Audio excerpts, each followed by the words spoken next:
Hello. Good afternoon.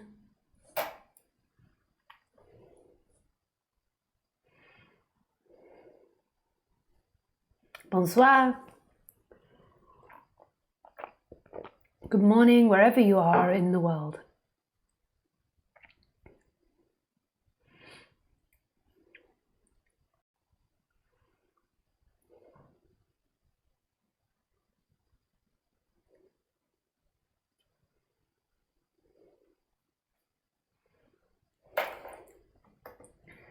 Just share this on Facebook.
So hello, welcome. I always like to start my talk with a bit of silence. Before I start the silence, I'll just tell you about how it works. So welcome to live stream. If you've got a question, then you ask a question in Skype, and the Skype address is in the box below. It's Lisa Cairns 12, and you can either write the question or you can ask it live by phoning in. But as always, make sure you've got a headset with a microphone. I'm not being fussy, but other people are listening, and sometimes if you don't have that, you can have really bad audio. It echoes and makes funny sounds. Also make sure that you've got good enough internet, because that can also be disrupt it for other people. And you can also check your microphone and everything works by doing going up to Skype preferences, I think it is. Just do it Skype, you go up to Skype, oh no, just below preferences. So in the bar you go preferences and then it says audio and video settings. So just make sure they work before you call in. And then that makes it easier flow for everybody. If you want to join an event I'm doing, the next event I'm doing is in northern Germany on the Baltic Sea. And that is the 9th to the 16th of August. And you can find the information on my website, which is again linked below. And the nice thing about this retreat is it's in a really beautiful hotel. It's organic, spiritual hotel, but you can stay there or you can stay elsewhere. So if you've got financial needs where you need to do it a lot cheaper, then you could camp in the local area, or you can stay at the hotel and have a really luxurious room, whichever you want. But I noticed there's lots of camping along the beach. Yeah.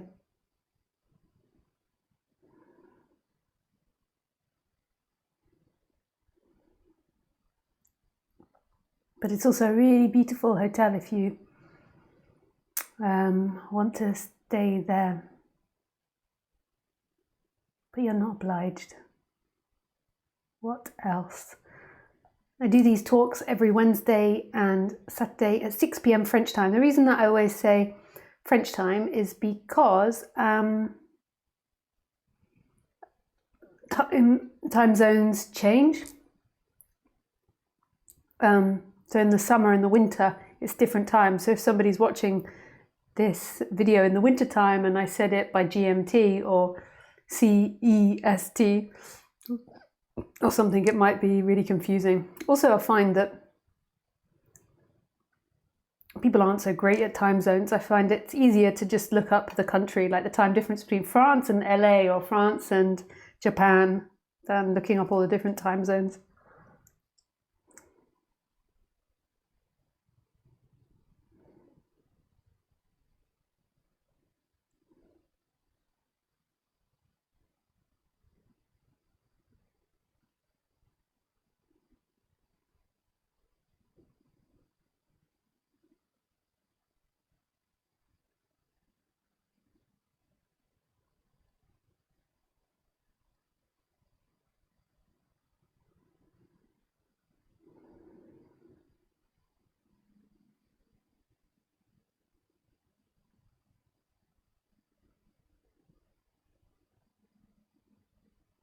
There's like a bit of silence.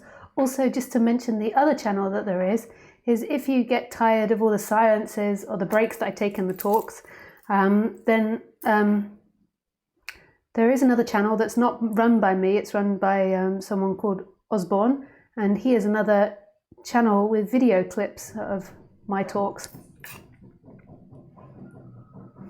Or if you just want to watch shorter videos. And you can find that in the box below.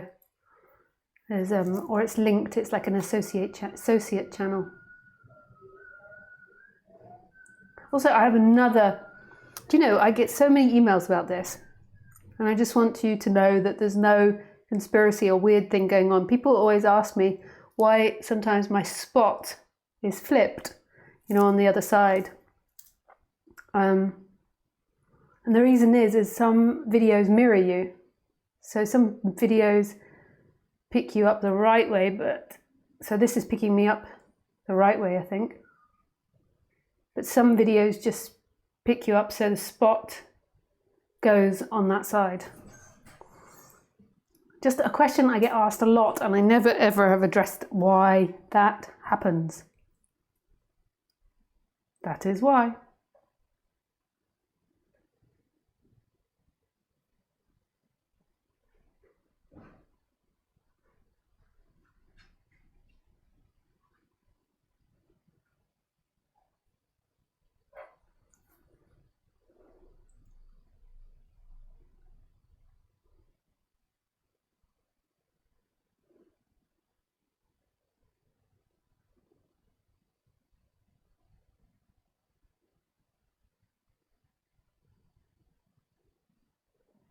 Okay, so it's on my left side. I think that's your right. That's the right way. I can't think if it's showing the right way or not.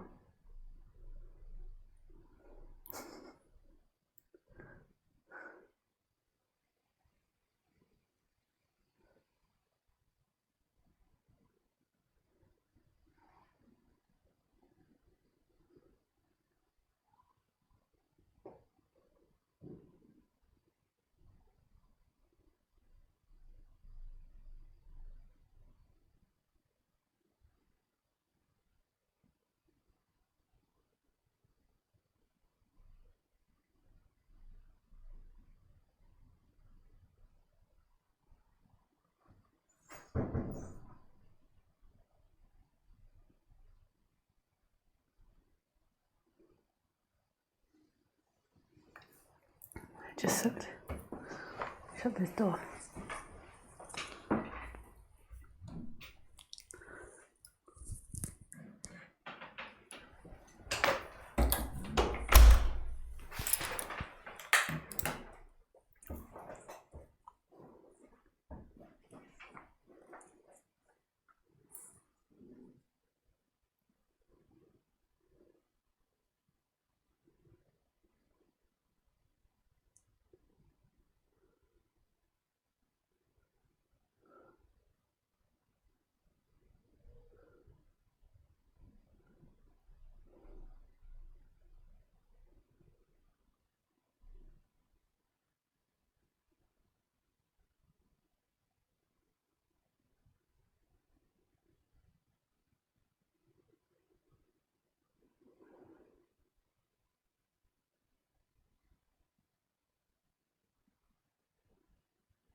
Hello.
So for the last couple of thousand years, maybe longer, there's been this mad rush of humanity to prepare for the future. So, and it's maybe not all of humanity, maybe it's more European, but we had this mad rush at collecting things to prepare for the future. So, you know how like the squirrel collects its nuts and for the winter, and it has lots of nuts to eat throughout the winter, or how animals do that. We started collecting things for our whole life. So we created ideas which no other animal had even began to entertain or began to engage in. The best they could do is provide for the winter time, like when it gets cold. But when we began to, so I think it's 12,000 years ago that we began to domesticate wolves, and then when we began to domesticate wolves, we began to use dogs to herd animals, and then we began to fence animals in, and then property started. We owned things, we had property, and we began to own animals. So rather than running around free and us taking one when we were hungry, we began to own them so that we had animals all the time at our disposal. And then obviously there began the idea that somebody of the group owns the animals. So somebody has those animals and other people don't have those animals. And then we created the idea of trading. So the people that had the animals would trade with someone else that grew vegetables and or trained wolves or trained dogs, whatever it was, or had strength or manual labor. And all of this, I presume, has progressed over the last 12,000 years. The reason I'm going for the number 12,000 is because I know that's when wolves began to be domesticated. And I know the beginning of the domestication of wolf was the beginning of herding animals and the beginning of keeping animals. So I'm going for that number that we began this process. And we became really good at it. In fact, it's become so ingrained in our psyche that we can't imagine a society that isn't about preparing for the future. And property seems like a normal thing in our society, that we own things and that we sign all these documentations and suddenly it's ours until we die, and then we can pass it on to a child or it goes to the state. And this is how our society runs. Whereas before, I don't know how we lived, but I presume it was something like a group that would hunt just in the moment and maybe moved around, maybe more nomads or something. I don't know though. I'm not a history teacher. Anyway, the point being that we're now currently at this society where we've got past this idea of slavery and using other humans as property. So women have been freed up, and weaker and poorer fragments of the society have been freed up, so they're not slaves or servants anymore.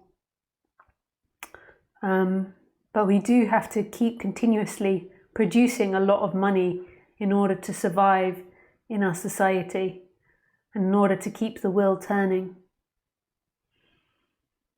So in order to pay for the house, in order to pay for the car, in order to pay for the food, in order to pay for the holidays, in order to pay for the travel, in order to pay for the luxuries, the TV, the internet, the printer, the house plants, the furniture, the iPhones. What else do we have? Garden furniture, gardens, flower beds. In order to pay for all of these things, we have to keep producing money. And we're also required in most societies, we're forced to pay for a pension. In France, I'm forced to pay for a pension. I've never paid for a pension before, but I now have to pay for a pension. I think there was some national insurances I paid in England which had some sort of pension or benefit. But this is the first time I really had to pay into a pension fund. So we have this mentality of this like fighting to survive, and our fighting for survival in a way is harder in some ways than an animal, because we have such a complicated dance in order to survive. Not only are we required to survive, our society will keep us alive if they can until we're a ripe old age. So we have all these health insurances and health systems, and we look after people that are sick. And I think that's a beautiful thing to an extent. But if you look in the natural world, the animal has a lot more simpler life, because it just goes out and eats and takes what it needs. And when it doesn't get what it needs, when there's famine or the water dries up, it dies. And then new animals and new life come in. Whereas humans have got so good at survival that we can kind of, to the majority of society, offer them a full lifespan. But it takes a lot of complex work, and it takes a lot of us constantly partaking in it. Not all of us, but a lot of us. And keeping the fire burning for how it works. So a lot of our societies that we live in are capitalist. We always have to grow in order for it to carry on working, which is kind of funny, which is possible because there's infinite growth, but there's always the possibility to grow more. But we always have to grow in order for our society to function, which is interesting. So it means that we're always fixated and focused on in our societies of getting to the future, of arriving at the future, of making sure that we stay alive for the future, and that we have things put aside for us in the future, like pleasure, exciting activities, different activities, activities that we can show off about, we can be proud of. So all of this happens to everybody in society. It's not just to some, to everybody. It's always this fixation on future. And what do you think that does for our mentality as a society? I don't think it's wrong. I think this is where we are and this is what we've come to.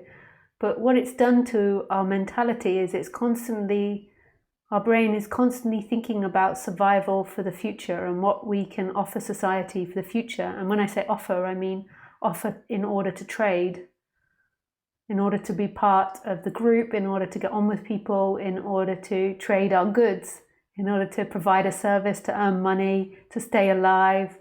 So we're constantly in that mentality. And this has an effect on our thinking.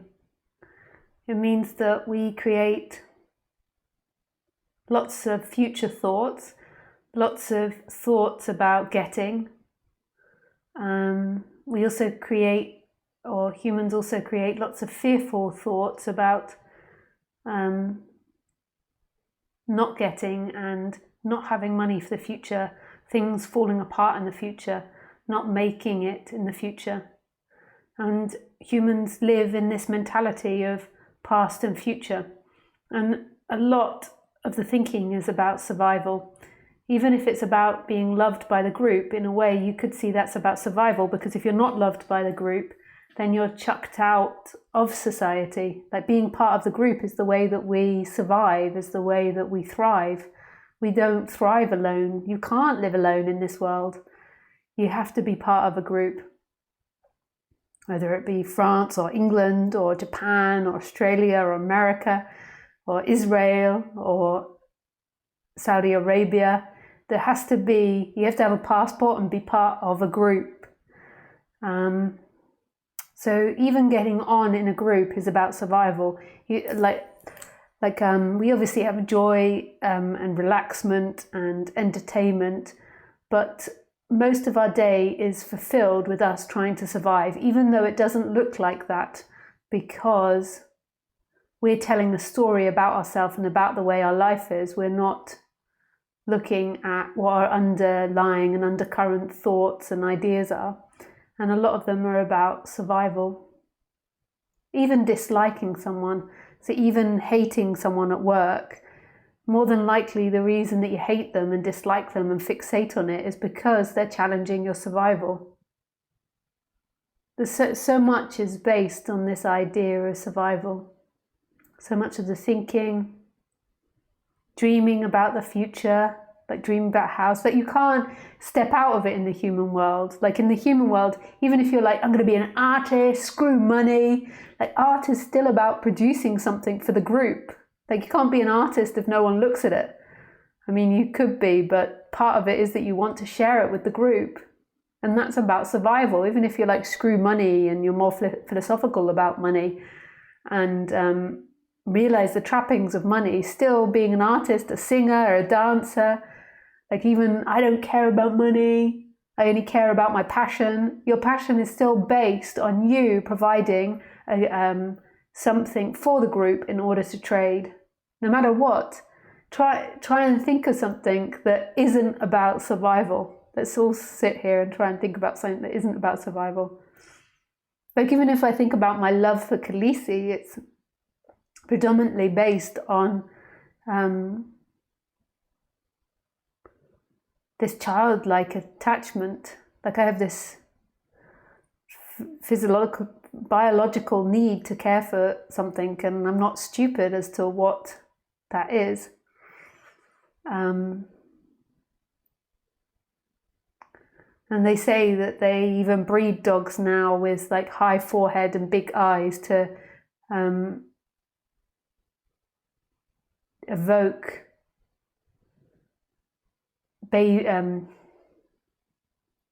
motherly feelings towards, or fatherly feelings or parental feelings towards dogs. So you get the pug and the Shih Tzu and the all these little dogs, and they have big foreheads and big eyes, because that reminds us more of a human baby.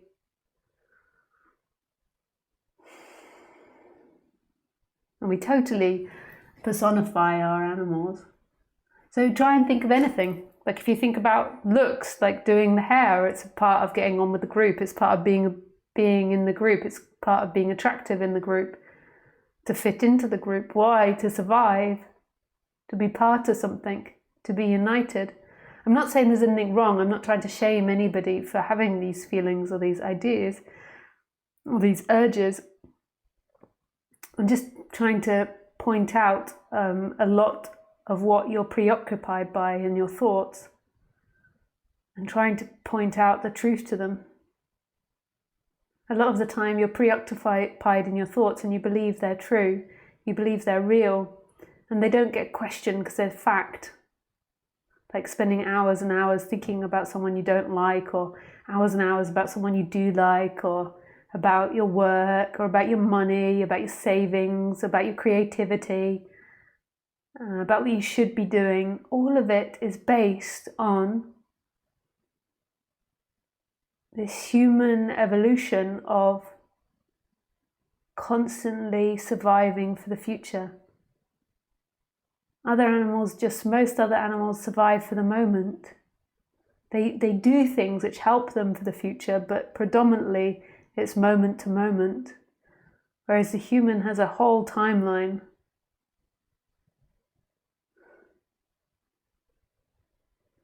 We start paying our pensions at 21 years old.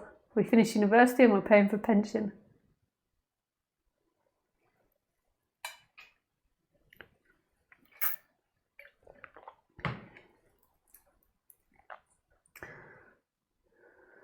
And we take these thoughts to be true, and we take these feelings to be true, whereas they're just something that evolves and comes with the human instrument.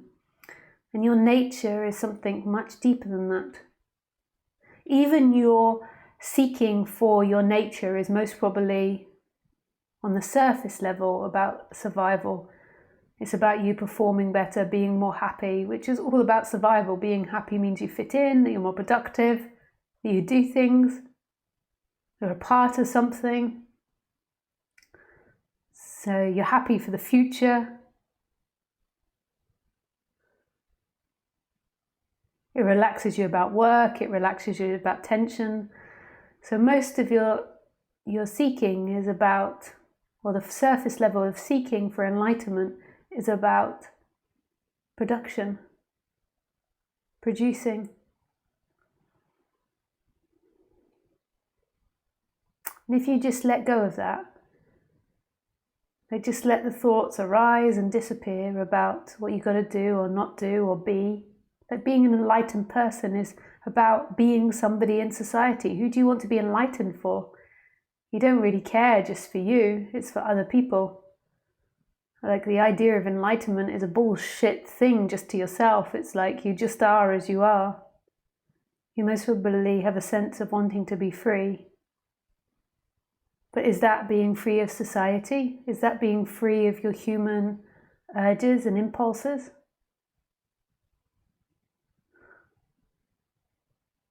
These are all thoughts.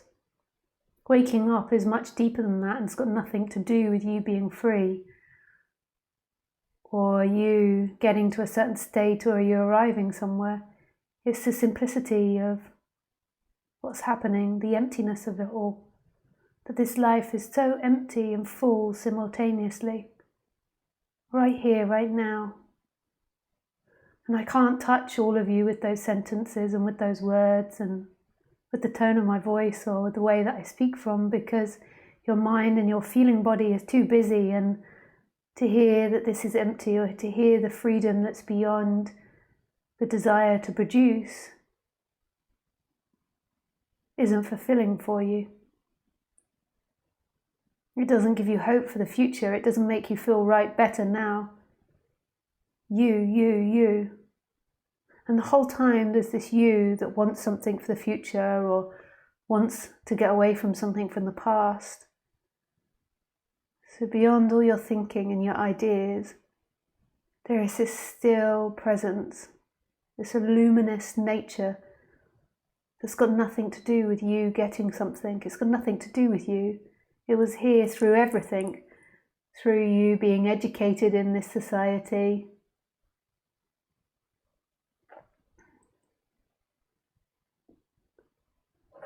through you thinking anything about yourself, about you being good or bad. Like even the idea of you being good is about fitting into society. Go beyond that. What's beyond that? It's not even you going beyond it, it's just empty. This life is empty and has no purpose. The purpose belongs to the human world. And I'm not in any way implying that you should stop producing for yourself, but there's a different way of being, where production can happen from the body, but it doesn't belong to anybody. It's nobody's.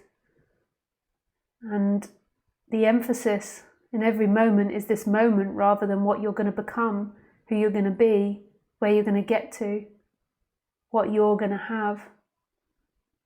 Who are you beyond you? Beyond these ideas and these thoughts that come and go, and have always come and gone. It's like you've had thoughts your whole life about yourself, and you've got these memories that aren't fixed. They're always changing, dependent on what you feel, think, experience.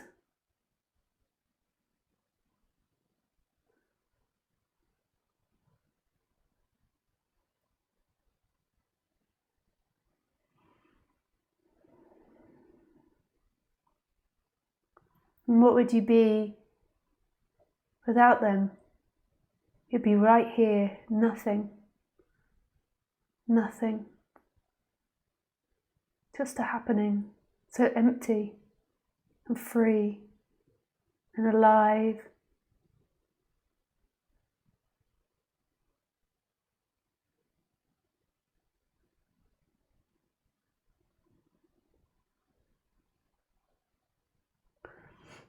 What happens to us? So we have all these thoughts about production our whole life, so we start getting indoctrinated when we're very young, that we have to be someone, that we've got to be successful in society, we've got to be loved.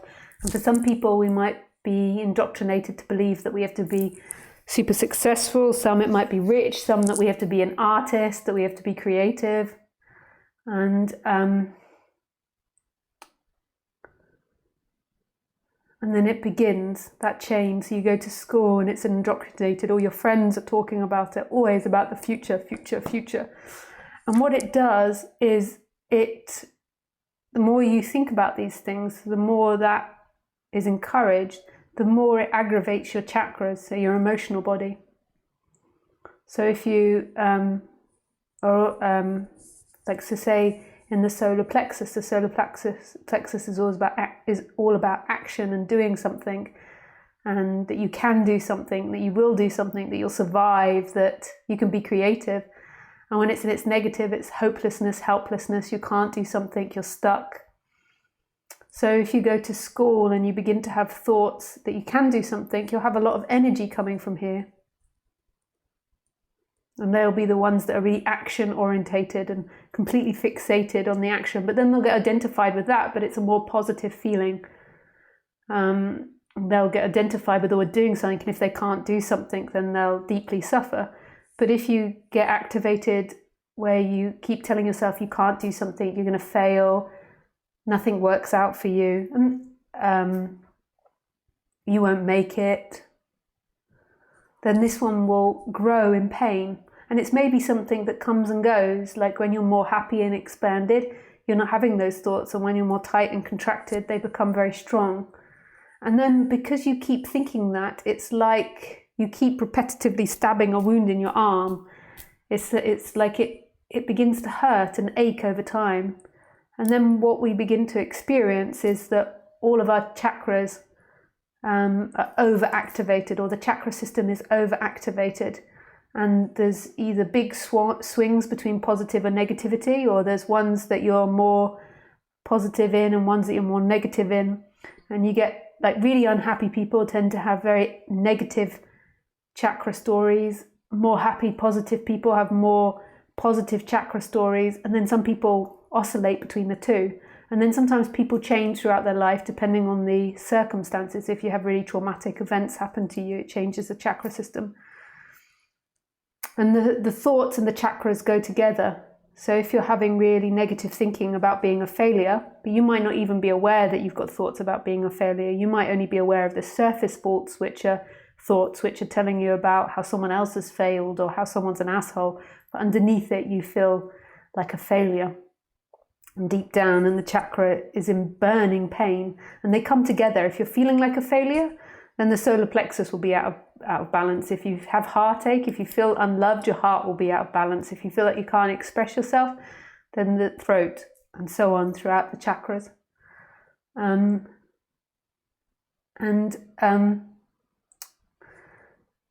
these two go together, the thinking and the pain in the chakras. Normally what happens after this going on for a period of time, we begin to, or most humans begin to cut off from the feelings in the body and begin to suppress the feelings in the body. Like they focus just on the thoughts. So you know when you hit your thumb with the hammer, which is an incredibly painful thing if you've ever done that. I've had to do lots of handy things in my life, and I seem to have done that many times. It really hurts.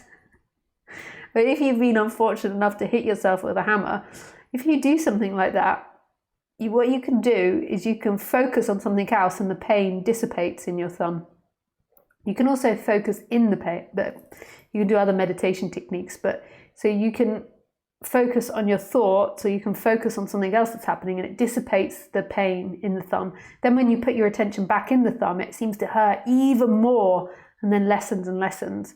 And this is what we do with our chakra body, is that it hurts. So we've had too many times at school where we've been bullied or a failure or unloved or not good enough, that we go more into our thinking mind, and then our thinking mind really begins to take off, imagining things. So sometimes to counter out feeling like a failure, it imagines being wonderful, successful, better than your roommate or your housemate or your friend at school. And it does all types of things, and it's totally wild and out of control, going into past and future. And they're all semi-based on production, so on survival. But they really go wild because all the attention is here and in thinking, and thinking becomes king. And then the more it goes wild, the more the body feels uncomfortable. And this is why in most Western societies, the number one prescribed drug is antidepressants. What antidepressants do is they often relax the body. Like the body becomes very tense. You put all your attention on your thinking goes wild, and your body is in shock, is in a real tension. So sometimes if people go to the doctors just with backache, they'll get prescribed antidepressants. Stress, antidepressants. Most illnesses is down to stress. And this is this constant focus on thinking. And thinking is always oscillating between opposites. So always oscillating between good and bad, and can only think in opposites. So it can only think like, I'm successful in comparison to someone that's a failure. So your success is always a comparison. It's never a fixed thing. So your thinking is always going wild because there is no truth out there. Our thoughts are dependent on our surrounding, which is really creative and really imaginative that we did that we created a way of communicating that's always changing. So a tall tree in my garden might be a miniature tree to somebody that lives in Northern California, where they have those gigantic trees. But my tree in my garden might be really big to somebody that has a bonsai garden and lives in Japan and has really dinky trees. So my tree could be small or big. It's not fixed. It's the same with our personality structures. It's the same with us. It's the same with money. It's the same with survival. It's always changing. So what that also means is whatever you're seeking for, you're never going to get to. You're never going to arrive. It's really a cruel joke in a way. You're never going to arrive at being rich, because being rich will always change. You're never going to arrive. Like I've met multi-millionaires that have like $150 million and they're saving money for the future. Like, yeah, which is most probably wise. But just as an example, it's never going to work because it's always dependent. And you'll always be poor to someone else. So even if you become rich, you'll be poor to someone else. The same with beauty. You might become most beautiful in your circle, and then you go somewhere else and then you're the most ugly. Same being thin or fat or tall or short. Everything is always changing. There's no fixed reality. This means that our mind can seek endlessly because you're never going to arrive at any destination. Anything that you imagine will always change. So you're you're imagining being the most successful. That's an endless search, because you'll become successful, and then for a period you'll be successful, and then someone will become more successful than you, become rich, and then someone will overtake you.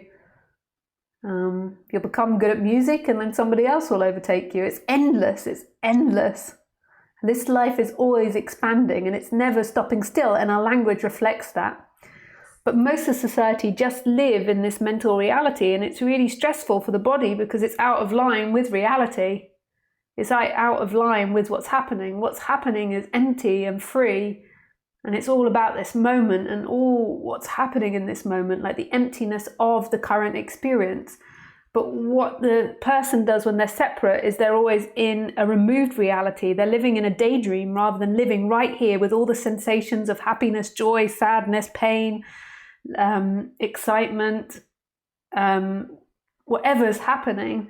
They're living in their virtual reality of what's happening, their story of what's happening, which is creating all types of roller coasters for them. The question is, do you want to get off that? You want to get off that if life becomes too painful. So I think it's the first or the second noble truth. I forget my noble truths from having been a very diligent Buddhist for many years. Is to realize that life is suffering. So hang on, just let me look up the noble truths. I have to say though that everyone always says the noble truths differently. Isn't it amazing, the internet? Truths. 4 noble truths. Suffering, incapable of satisfying, painful. So the first one is an innate characteristic of existence with each rebirth.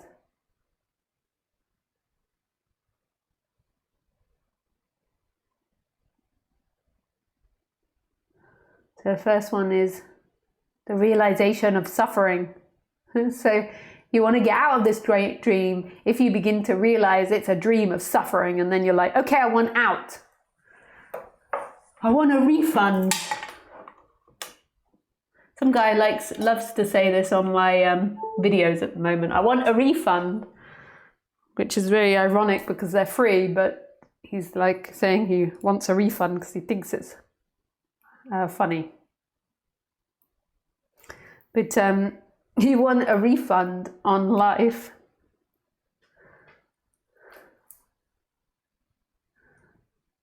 And you realize it's suffering. And that might take you a long time, because you might go through many lifetimes and manifestations where you're believing it's your fault. You did something wrong. That's why you're having a bad life. You've got to change this, you've got to change that. You've got to live on a mountain, you've got to live in snow, you've got to live in sun, you've got to live in heat. And you've got to live here, you've got to live there, you've got to do that, you've got to work this, you've got to have this lover and that lover and be a musician and have a funky hairdo and get plastic surgery and have 100 animals and ba ba ba ba ba. So on and on and on. And then finally you're like, yeah, nothing fucking works. That might take quite a few lifetimes. And then these questions might be asked, but then you most probably get into the dream of this next thing working. Like, when I become enlightened, I'm going to save the planet, I'm going to become a bodhisattva, and and then we'll be in utopia, and then we'll be there, and then we'll be here, and off you go. And we've got to promote non-duality, we've got to give it out to the whole of society.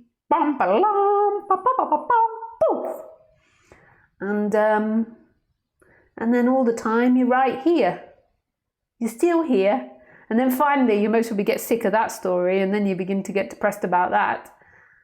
And then eventually you might begin to see that there's one thing that never changes no matter what.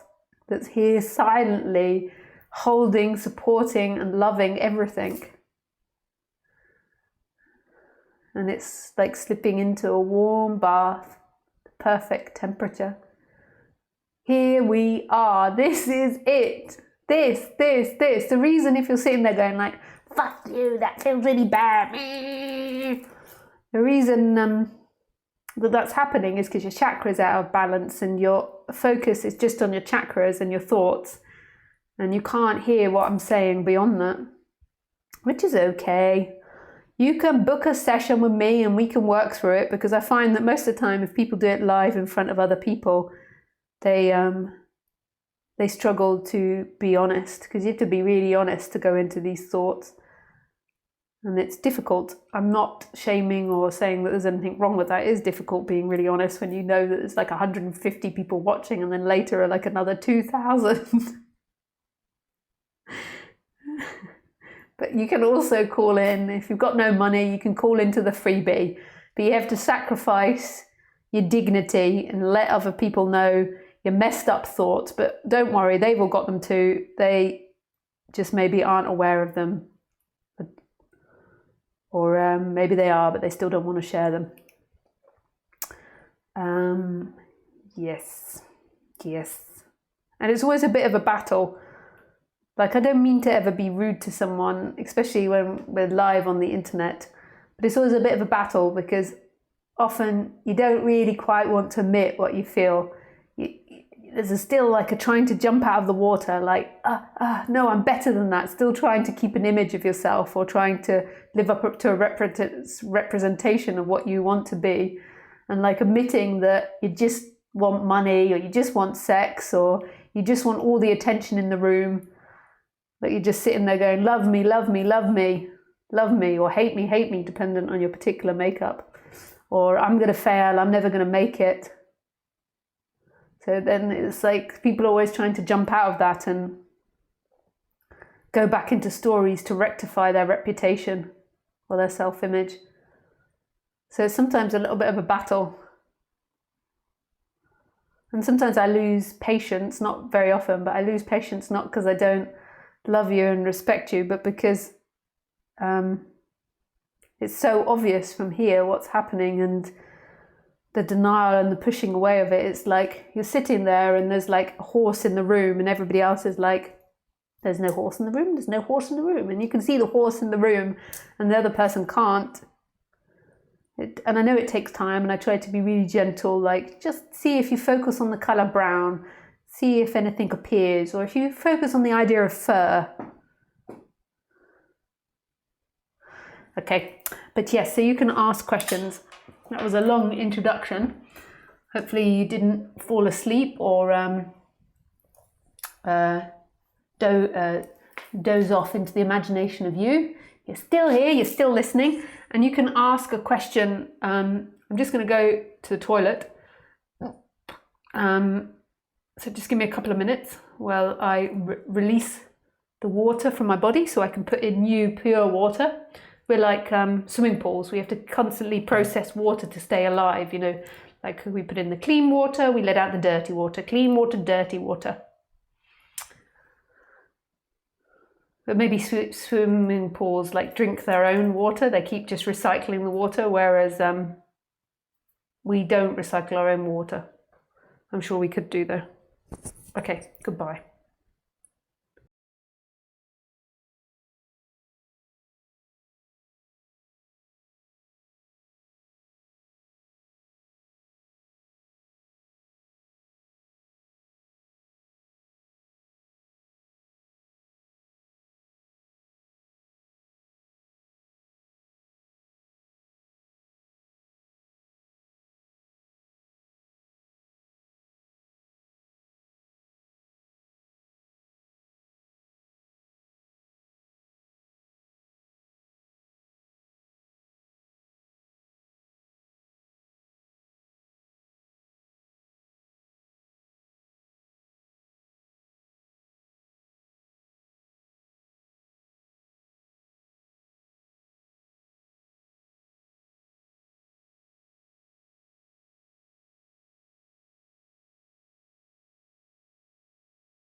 Come on then. Come on then. Come on. Come. You gotta come and then run off, you monkey. Okay, okay. You don't have to come in. You can go wherever you like. You can go wherever you like. You want to go up here?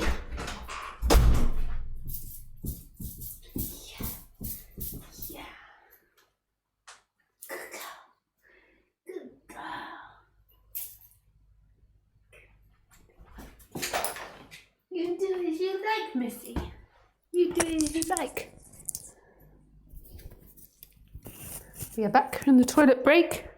Somebody has come to join us. So she was playing monkey. She was playing monkey. Oh yes. Oh yes. Oh yes. You good girl. Oh. Okay. Quick to the questions. Quick to the questions. Hey Matty K. Hello, Macho Meta from Matti of Finland. Thanks, Macho Meta. Hi Praveen. As you are live streaming, can I ask a question? Yes, you can. Praveen. I feel like my human body is like a torch which helps me to see the physical world. And when I turn it off, it's like deep sleep for my human body. Yes, is that a question? What are you up to? Is that the question? I think you forgot the question part.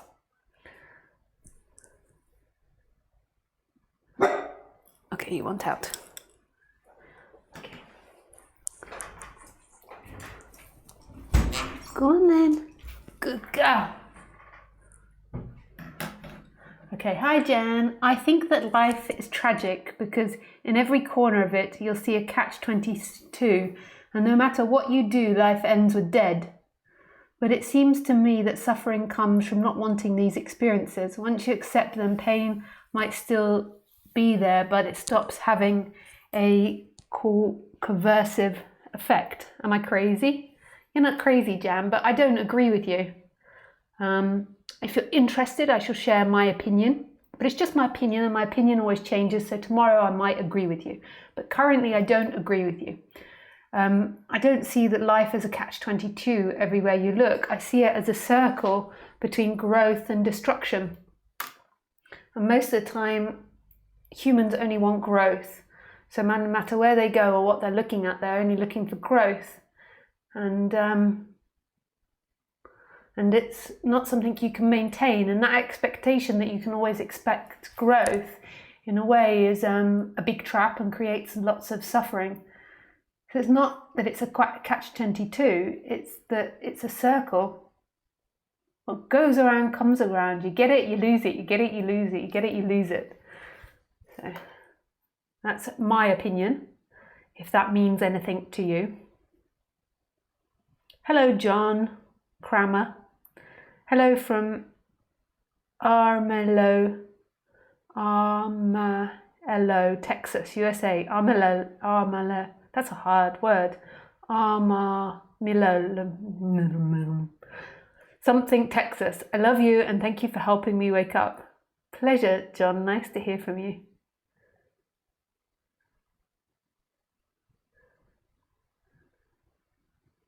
So, Pravan, is it correct? So this is the gentleman that says, I feel like my human body is like a torch which helps me to see the physical world. And when I turn it off, it's like deep sleep for the human body. Well, it's a metaphor, and I don't know if metaphors were ever designed to be correct. They're just pointing at something. So I don't feel like I can give you the tick or the cross. And I don't want to be the person that gives you the tick or the cross. It's your thought. You can relate to it however you like. Wojcik. Hello, Wojcik. Wojcik.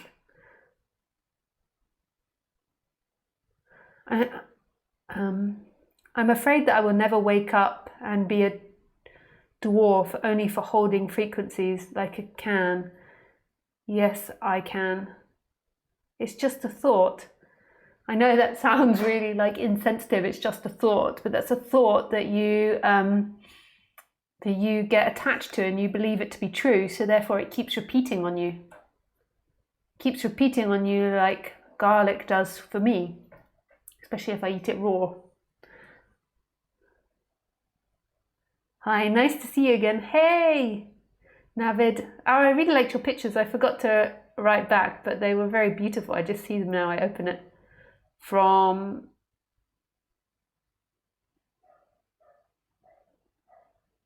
I forget when that was. Hi, Thomas. Hi, Lisa. Happy May Day. Yeah, I think it's a holiday, isn't it? Beautiful Easy. So gorgeous and funny how she acts very much like a cat. I could tell she was smiling at you. Yeah, she's like a cat. Except she doesn't sit on your lap and purr. Right on, Lisa. Lots of love and gratitude to you. Thanks, Carmela. Conrad. Wow, that's a big question, Conrad. Okay, here we go. Here we go. I hope you've reread it and edited it and condensed it so that I don't have to read extra words. Hello, Lisa. I had an enlightenment spirit experience and I felt like I was floating in flow with presence happening. A deep sense of presence, unmoved by fear, because usually I'm always afraid of people or crossing roads, but there was this deep peace in presence, and I know this was my true nature. I came to this realization through realizing that what's outside of me is out of my control. What causes suffering is idolization, attachment, and judgments. This state of being lasted a week, and now my normal conditioned self and thoughts habits are returning again. I'm now in fear of losing that pleasure and bliss and state of being. I've been meditating, but I know there's nothing that has to be done. What do I do? I know there's nothing has to be done. So I'm laughing at you because you say, I know there's nothing to be done, but what do I do? Like it just happens to me. I'm only 19 and I'm like, there's no purpose to doing any more. And before that made me depressed, but now I'm at peace with it. Yet my conditioned self continuously seeks pleasure and my mind has become attached to the blissful state of being. Well, this isn't a simple question, Conrad. This is like a vital light when you're doing it on the internet. No, it's not really. I'm just joking, but it means that I can't get that deep with people. Like when I do one-to-one sessions, I go a lot more deep with people. Because I get them to try and say everything and experience it. So this question of what to do or not to do is to do with the solar plexus. Action will happen. Like you need to survive, you need to provide food, you need to produce a home, you need to do all those things, and that will happen naturally. The body will get impulses to do it unless somebody else feeds you and cares for you all the time, and then you won't do it. But generally that will begin to appear. And that's moment to moment. So tomorrow you'll wake up and there will be a need, there will be hunger. You see, because we're not animals anymore, we don't act off that natural instinctual hunger. As soon as we get hungry, we go to the fridge. Often before we even get hungry, we go to the fridge just on routine time. It's like, bing, 9 a.m, breakfast, bowl of porridge. Or if you're in India, dosa or idli.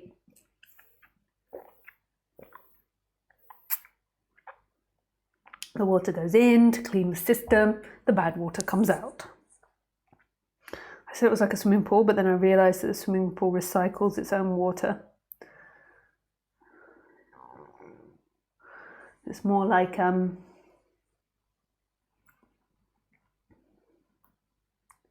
enema.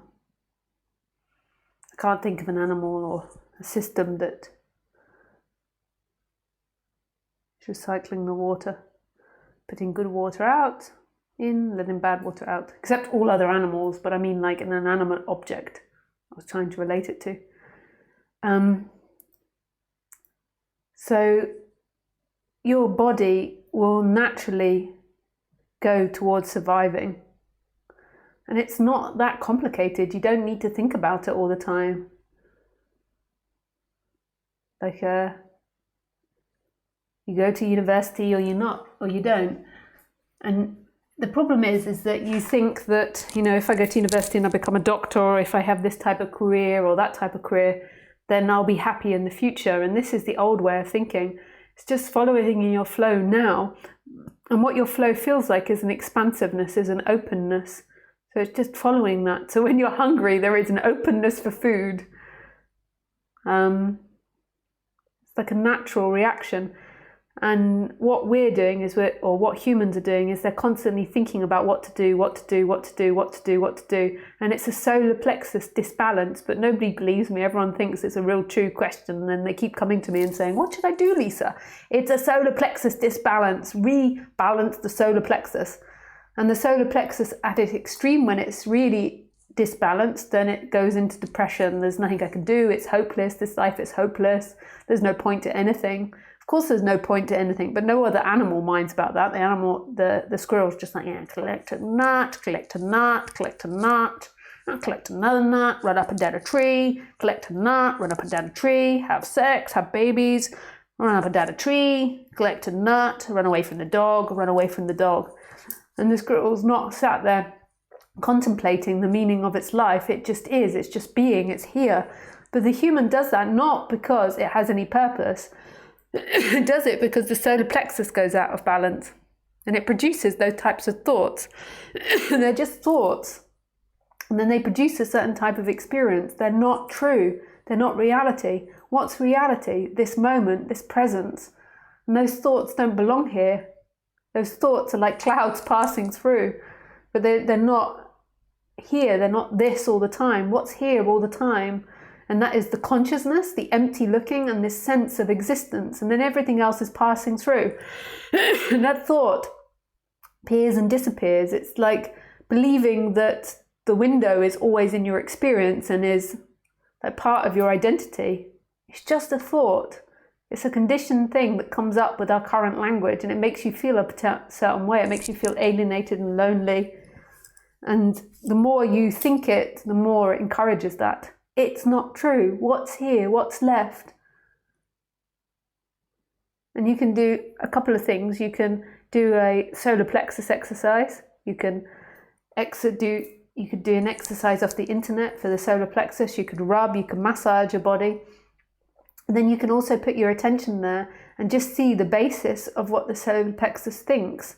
The basis of what the solar plexus thinks is, I can do it. I can survive, I can make it, I am strong enough, I will survive, I will do it.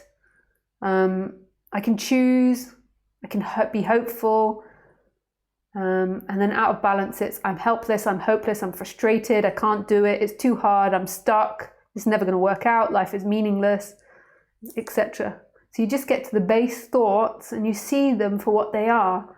They're responses that come up when there's been too much focus on the solar plexus. Or not too much focus on the solar plexus, too much focus on solar plexus thinking.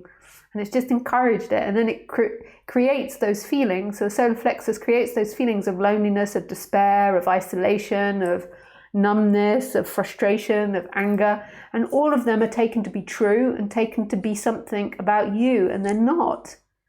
They come and they go. What remains? What's always here when you feel frustrated, when you feel happy, when you feel motivated, when you feel despair, despondent? What's left? It's here. And to move it through, to help moving it through, you first of all have to see it's not true. When you believe it's true, you sit on the sofa or you get totally consumed on it. You see it's not true, and then you can do one of these exercises to move it through. Another exercise you could do is putting your attention in the present moment, putting your attention in what's happening in the I am. And when I suggest all these exercises, know that the one that's doing it is also not a fixed entity. It's a happening, and it's not you doing it. It happens. I suggest it, and it either happens or it doesn't happen. And that one that says, I'm doing it, I've got to fix myself, I've got to free myself, I've got to do as she says, is also something that comes and goes in presence and isn't who you are. It comes and goes. The one that says, yes, I can do something. Yes, I'm doing this. It's just a story that you're doing something, that you're choosing to do something. It, again, isn't a fact. It comes and it goes. What's left? Presence, this moment. This is who you are. You're not anything you label yourself by. Labeling is something we use as communication. This is who you are right here, right now. This is the only place that you are. And this is freedom.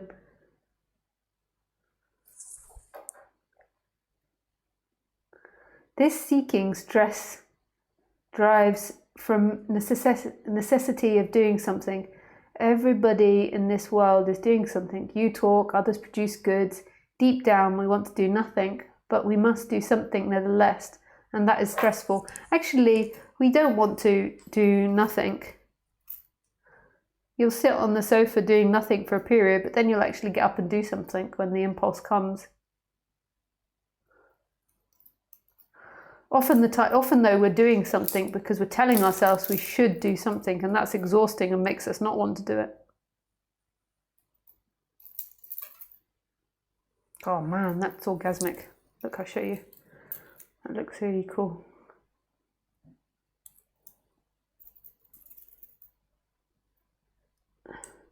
Maybe it doesn't look so cool in the internet.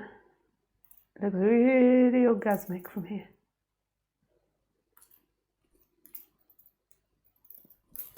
Okay.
Okay, next question.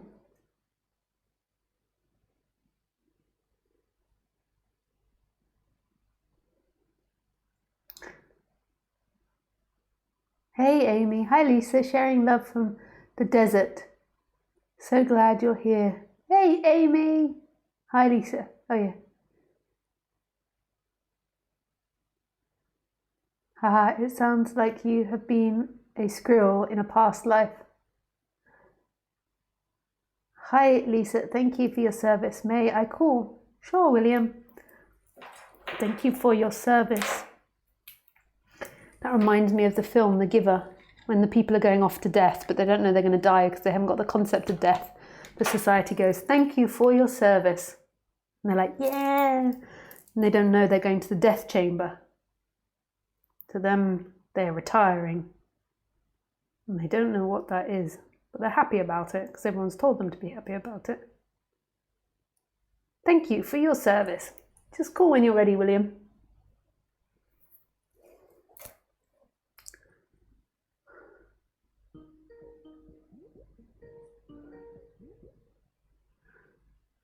Hey, William. Oops. Hey. Hey. Hey. I don't know if you've got very good internet.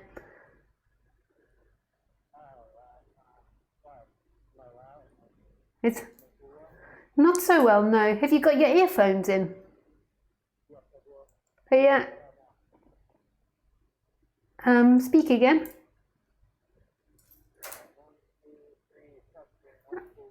I think it's good enough.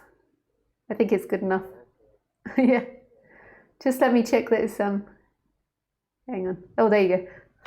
Okay. Okay. How may I help you with my service? I need to be put in the gas chamber. No, I'm just kidding. I'm just sick. I'm sick of this. I'm sick of this, Lisa. I'm ready to. I think I'm ready. What are you sick of? Trying to be perfect. Yeah. I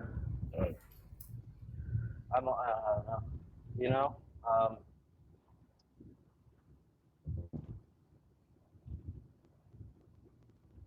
Every time I've talked to you before, and I know a couple times, and just I hold back.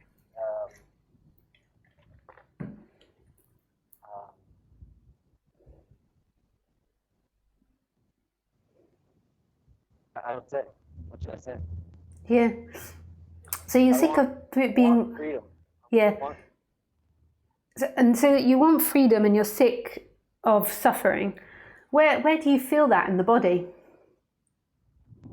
The solar plexus. Yeah.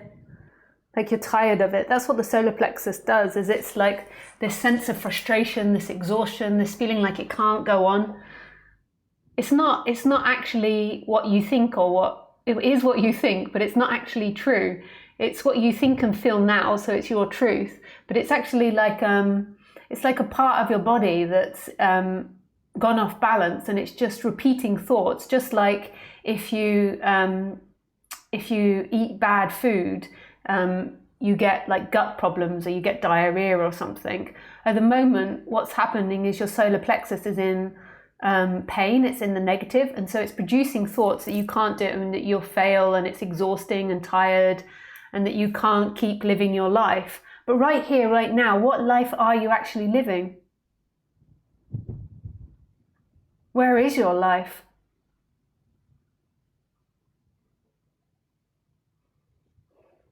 Yeah. You don't have a life here. The only reason that it feels like you can't be bothered to leave your life, or that it's too hard, and which is only something that you're feeling currently, tomorrow it might be completely different. You might feel open and expanded again. But currently you're feeling that. The only reason you do is because one of your filters has gone up. So the solar plexus is producing certain ways of thinking. And then you think that that's true, that that's about your life, that you actually are exhausted with your life. And then you imagine events which exhaust you, like your job, or like your partner, or your children, or whatever it is that in your life is difficult, or producing money, or trying to survive. You imagine difficulties. Mm-hmm. And then it feels tight and contracted, and it feels like you've got a life like that, whereas actually all you've got is this moment, and in this moment there isn't a problem, and there isn't actually suffering. But what's happening in your body is you're identifying with the story of you, and your story always has good and bad stories. It seems nowadays it opens and closes really fast. Yeah. You know, like it opened like 2 seconds ago, and then it's super tight, and then it opens again 2 seconds later. Yeah. But it's like it doesn't open all the way. Almost, it's like almost, and then. Yeah.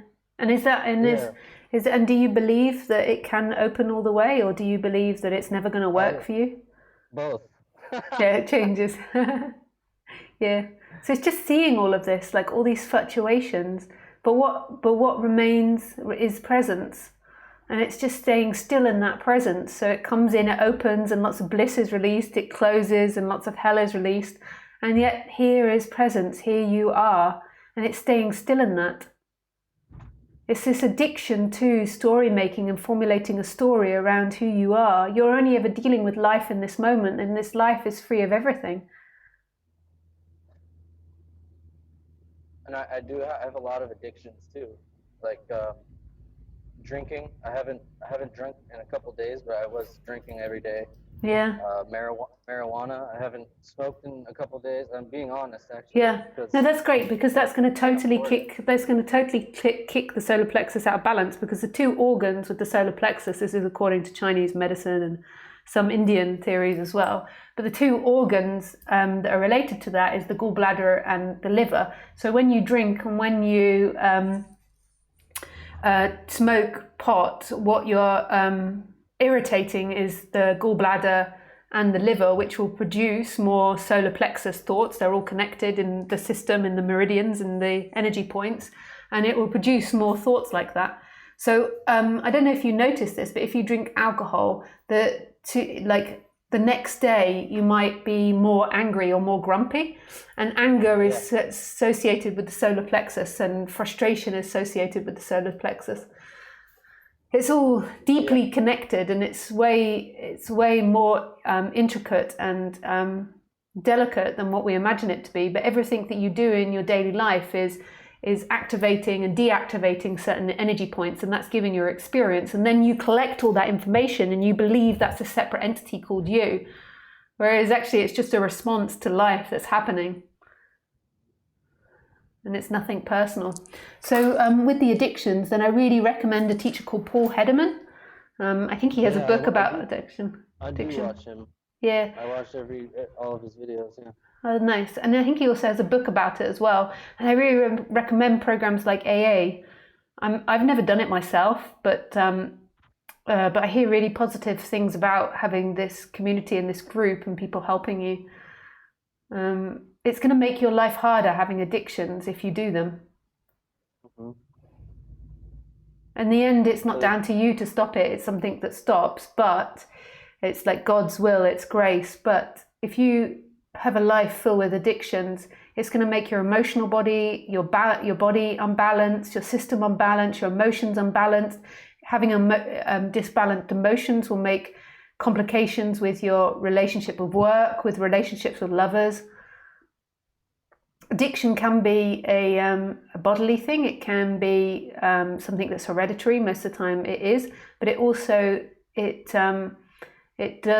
is also a way of checking out of life. Like it's a way of checking out of emotions and feelings and complexities of life. And it's not going to work. You have to deal with what's happening right now, the feelings of what's happening with right now, right here in the moment. So if you're feeling frustration, feeling it. If you're feeling bored, feeling it, rather than drinking alcohol to get rid of that. Are you still there? Yes. Oh yes, it would be funny if you'd gone just off on a rampage speaking. No, I'm battling my thoughts. I mean, I listened.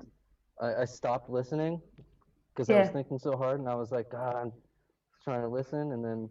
And what's happening in your body? Sorry, here on him. I heard you say you have to deal with that. You have to face that. Yeah, and what's happening in your body right now? Predominantly, what's happening. I mean, I do think that addiction is a biological thing, but I think a lot of the time when you're identified with your addiction, it's about trying to escape the present moment. And actually, through drinking alcohol, in some way, you do lose your sense of self. You forget about yourself. Mm-hmm. So it is like relaxing in some way from that seeking energy. But what is it that you feel right now? What's your body saying? Is your body happy or tense or stressed? I guess it's kind of like bored. Bored. Or anxious. Yeah. Bored, anxious. Yeah. And boredom often comes, it's a habit again, boredom. It's not a fixed thing. It often comes if you've got like high intelligence or high energy or something and it wasn't satisfied, but it is a habit and it's not true. And it's also a detachment from this moment because there's so much happening here.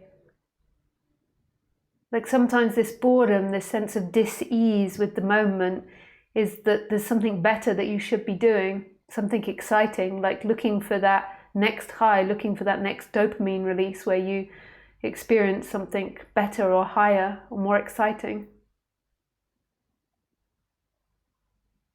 Whereas this is actually enough, believe it or not. This is really quite miraculous as the focus goes more onto what's happening rather than onto you.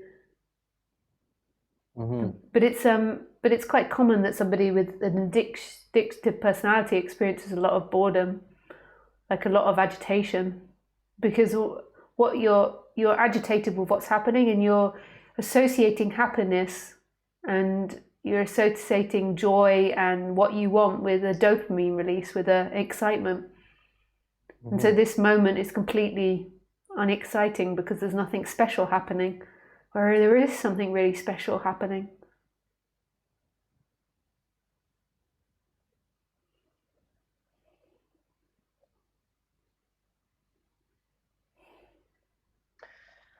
I guess I'm closing up. Yeah. Yeah. That's I'm okay. Like running. I'm like, my mind's like doing all these things to block me. Yeah. You can listen back to this talk, but it's okay to close up, because actually your essence isn't closed up, because there's still this moment. There's still what's happening, and what's happening is vast and spacious and infinite, and no thing appearing as everything. So there's still this consciousness, this aliveness, this presence. But in that, the focus is on you and your emotional body, and your thoughts are closing down, and then you believe that's you, and you believe that's true. So just see all of that, just notice and recognize what's happening.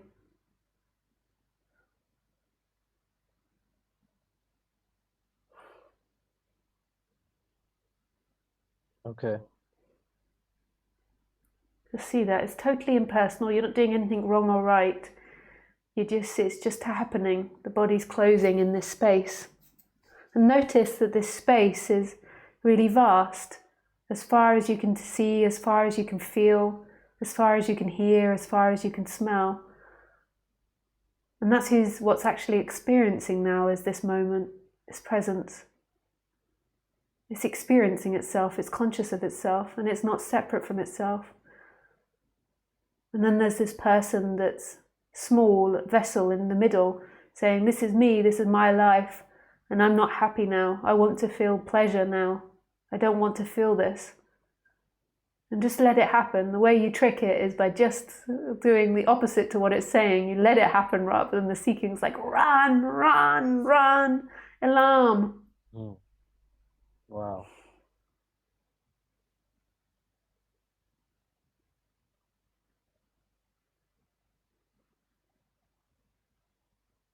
Well, that worked for a second. But just even notice how your mind looks for when it works and when it doesn't. Like your mind is analyzing, when I'm there, when I'm not. And just notice that's a mind. That's the mind, that's thoughts that come and go.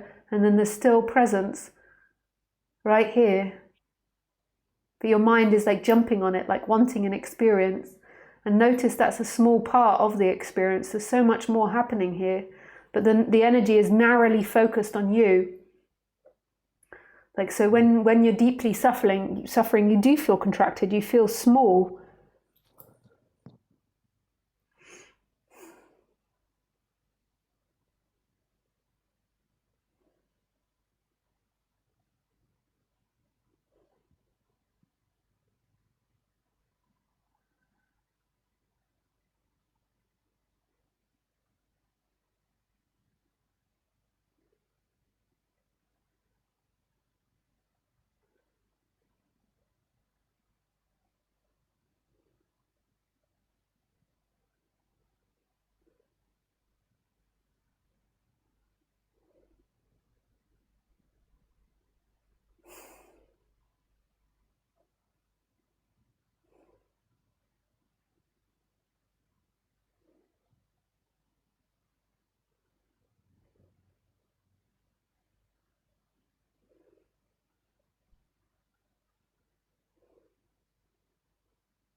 And there's a lot in there. Yeah. Yeah. Oh man.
I feel like I'm freeing the whole world.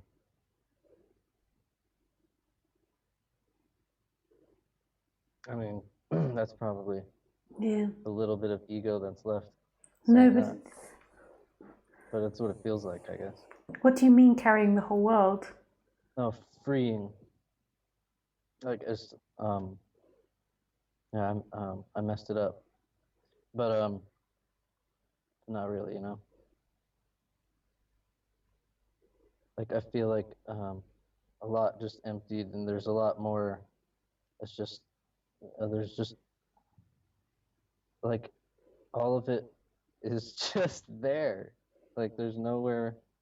There's just so much of it, and it's not good or bad. It just is there. Yeah.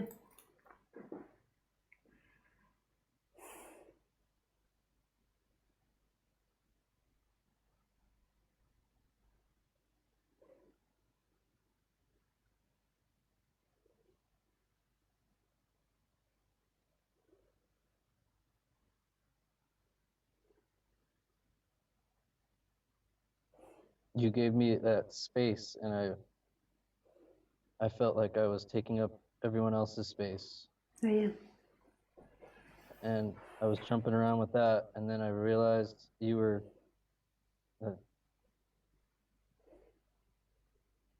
that's it. Yeah. Jesus Christ. Wow.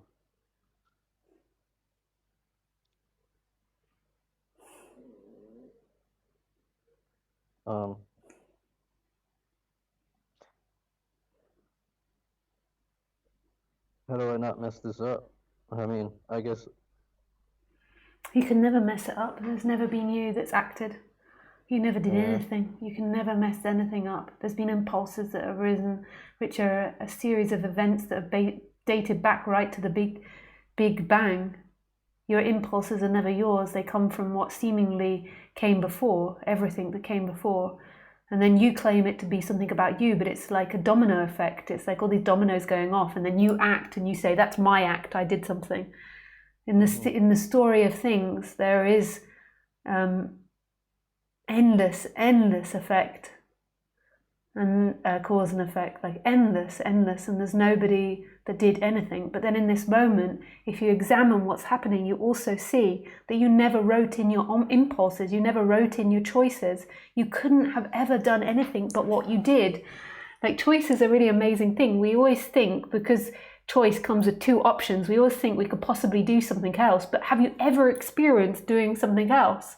You've never experienced making a different choice. You've only ever experienced the choice that you've made, and then regret or guilt or pride or happiness about that choice. But there's only one choice that's ever going to be made, and that's dependent on life, not you. There is no you. There's life happening.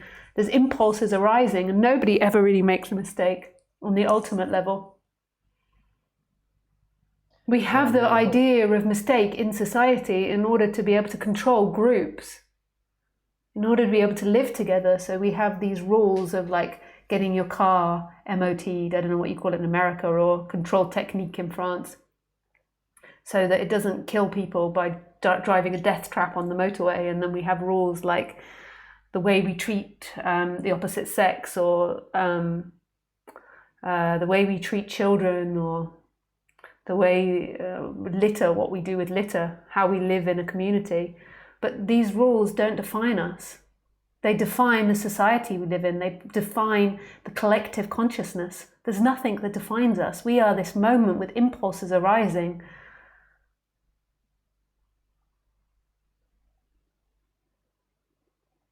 You can't mess it up. I know that most probably as an addict, like there's this enhanced sense of guilt. And I think when you're in recovery, they do use this idea of choice, and I don't know how recovery works. And it's a technique in order to help you stay sober, but it's not on the ultimate level true that there's somebody guilty. There's somebody that lost control or didn't lose control. But in the relative world, when you're doing the program, it's good to buy into their rules and their way of seeing things, but you can't mess up. Ever. Everything you do is the butterfly effect. It's taken everything else for it to happen, which is really magical. But nice. Maybe we move on now, because I've been talking a long time. Thank you very much for giving me that space. That's my pleasure. Thank you, William, for calling in and being so open. Thank you. Thanks. Talk Bye. to you soon. Bye.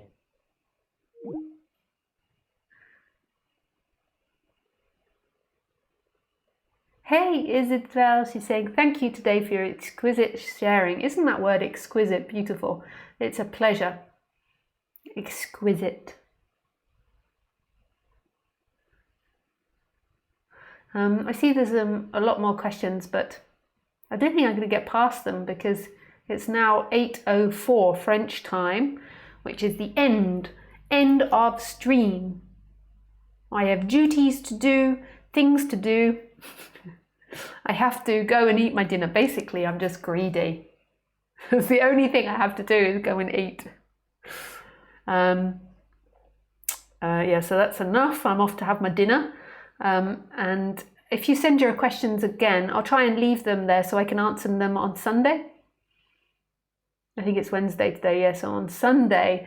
But I love you all. Thank you so much for being so honest and open and willing to share with me. I really appreciate it, and I really love sharing this subject with you. So thank you. And I shall see you not on Tuesday. I shall see you on Sunday. Goodbye.